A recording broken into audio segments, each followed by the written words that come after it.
Welcome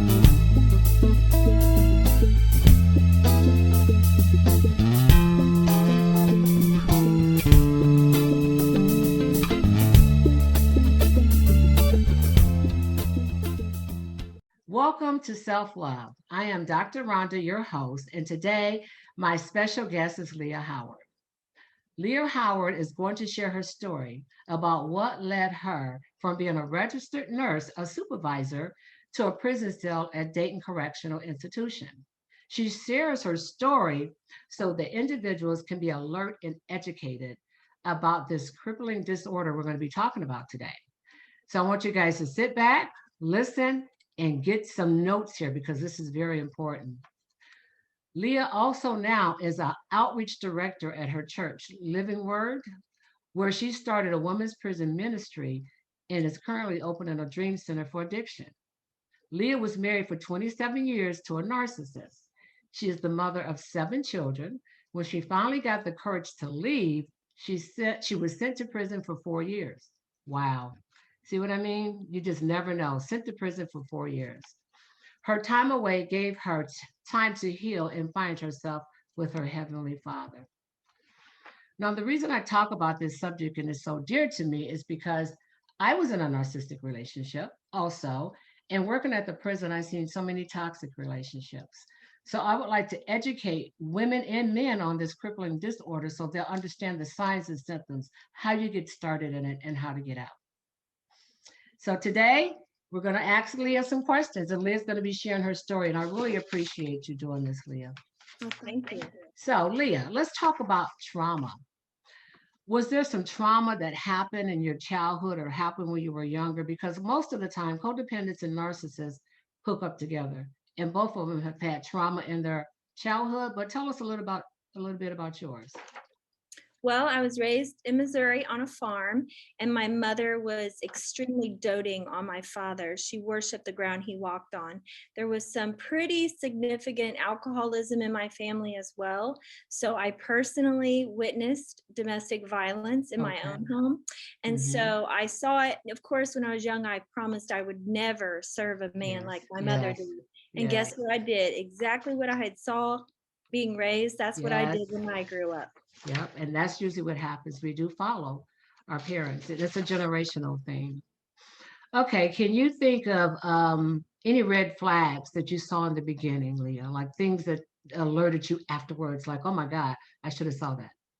Well, I didn't mention earlier, but I got married when I was 17. So I got pregnant, I got married, I moved out of state with him. And so I didn't know anyone. So that was one of my first weaknesses. And then right after we got married, I started catching him in lies. And of course, every time he lied to me and I confronted him about it, well, first of all, there was a long list of denials. But eventually it was my fault that he lied to me for whatever reason. Right. And that's a lot of times what they have. A lot of their characteristics are lying, gaslighting, cheating. They never tell the truth. And that's something that's really sad. Do you think this was a making of a soul tie? Do you feel a toxic soul tie? Do you feel like you were embedded in this thing that you just couldn't get out of this web? Oh, absolutely, absolutely. And that's why I was so grateful for my 4 years while I was incarcerated, because it gave me time to find me, to realize what a healthy relationship was and what an unhealthy relationship was, and was to break those soul ties. So I firmly believe in soul ties. So once we become one together and have that intimacy and that sexual love or even extremely intimate love, what that does is binds our soul together. And no matter how many red flags we see in a relationship, no matter how dysfunctional, maybe even violent that relationship will be, your mind wants to leave, but your heart is stuck in the relationship. And also women specifically feel like failures if they give up on their marriage, especially if they're codependent, because they think that they can fix a person. That never works. Two dysfunctional people cannot make one whole relationship. It just will never work. Absolutely. You're so right. You're so right. I always write about the 3 stages because what I see is once you get with them, the first stage is that soul tie stage, that honeymoon stage, that love phase. It's like you're so in love because they're quick to get you. They got to get you before you know what's going on. And then the second stage, the mask comes off. And the third stage is just like, how did I do that? Do you feel like you went through any of those stages? Oh, all of those stages. We never even fought one time before we were married at all. And then Right, once the whole relationship, there was red flags and I knew better and I wanted out, but I thought I could fix it. And then we would get in these major dysfunctional fights and weeks and days of fighting. And then it was the honeymoon. Like we were all in love again. And he was right. making up to me and trying to prove to me how much he loved me. A couple weeks after that, we'd come crashing down.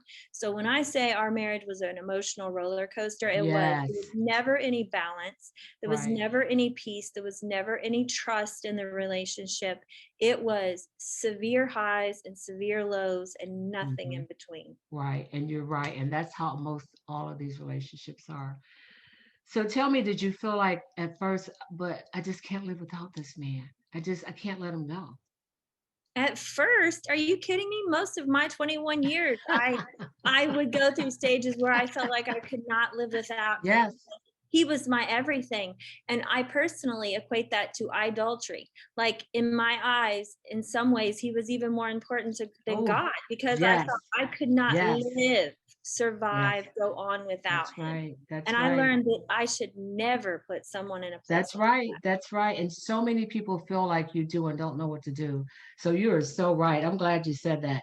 Did you experience any physical problems? Anything going on physically in your body? Oh my goodness, yes. So first of all, this may be a little too intimate, but I was diagnosed early on with irritable bowel syndrome. So my stomach was always in a mess, Yes. literally from the moment I married him.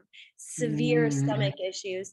And then before it was all over, I was diagnosed with anxiety and depression. So near the end of my marriage, I was on an antidepressant and an anti-anxiety med. mm. Coincidentally, I got off all those things while I was incarcerated. So here I am locked up and Wow. got off the antidepressant meds because I wasn't depressed anymore, because I knew who I was. I knew who my daddy in heaven was. I knew what he Yes. wanted from me. I found my purpose.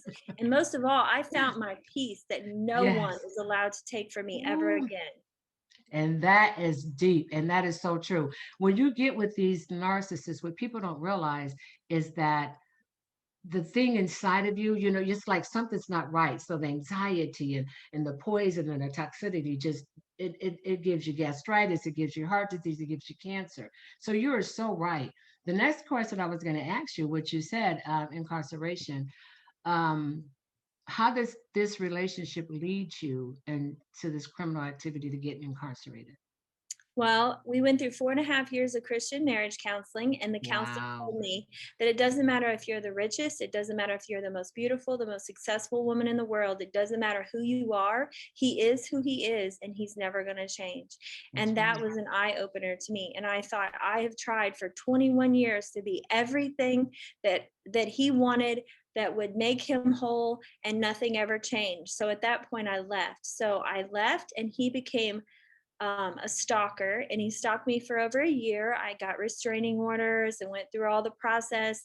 And he was in some ways mentally torturing our children at this point, like just playing head games with them. Mm. And I ended up shooting him and injuring him. And that's why I went to prison. Wow.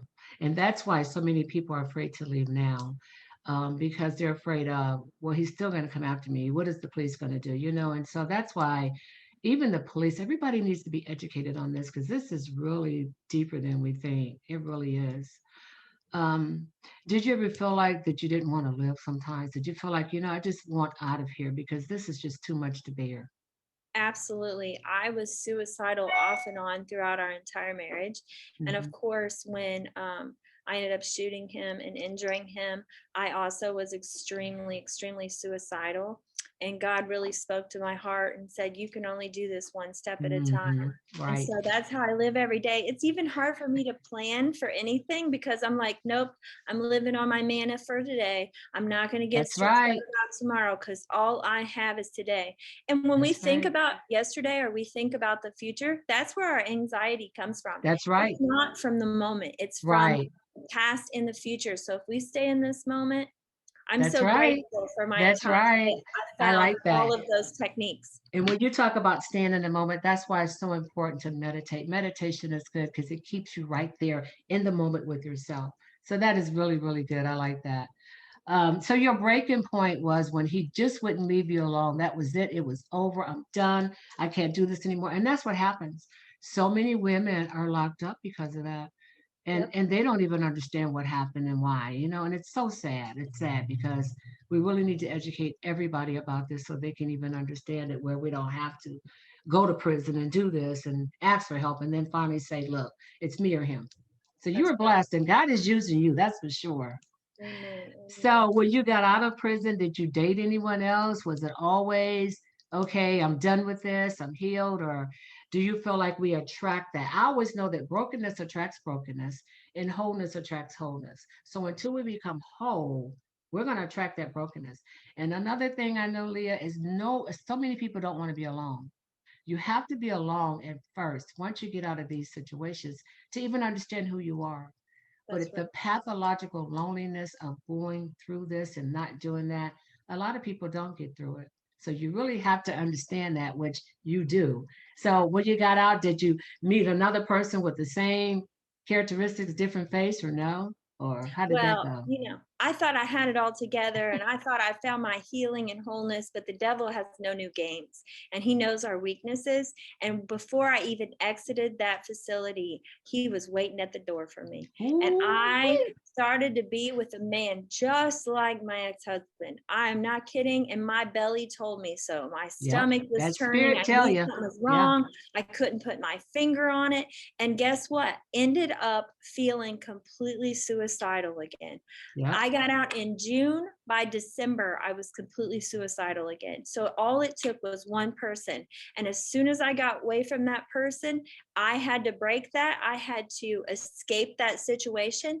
And once I got past that, again, I had to go through healing and Hmm. realize, and then but that was a blessing because it's like a person who is in recovery has a relapse, right? That's right. And it lets you know you can't ever get off your game. You That's got to right. stay alert at all times. Ooh-wee. So from that moment forward, I was like, okay, obviously I'm weak in this. So let me go by what I know in my gut. I married the most beautiful man. He treats me with love and respect and honor. And I trust him with every fiber of my being. We have peace. There are really happy times. And of course, we, have disagreements and we talk about it and we move past that. But it's a very peaceful, safe relationship. And the funny thing Right. is the reason that I was so drawn to him is because he made me feel the safest I had ever felt in my entire life. And that's And I'm like, important. this is what's important to That's me right. is being That's right. peaceful. So And see, I had to yeah, mess up before I figured it out, even that's though I had right. 4 years to try.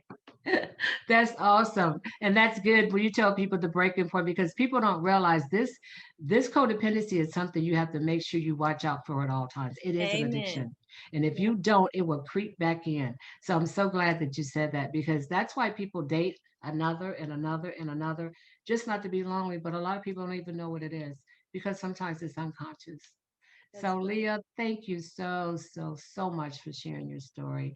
I appreciate it. I don't know if you have anything else you want to say or if if somebody wants to get in contact with you. I'm going to make sure I have this on my YouTube channel. I'm going to make sure I have it on my websites, which is selflovedoctor.com, the divine core transformation.org, and selflovedoctor.com. And I'll That's put some of those things up for you if you want to say how they can reach you if they want to talk If to you. you're interested in any way, you could email me at leah@dlwc.org. And I just want to help as many people in this world to keep from going as far as I did, to get out and to find happiness and wholeness and peace for the rest of their lives. So, any way I can help with that, I'm all in. Thank you, Leah, so much. You're Thank you, one, thank you, you're thank you. wonderful, amazing, and anointed. Thank you. Thank you. Thank you. And I'll be talking to you soon. All right. Thank Bye you. bye.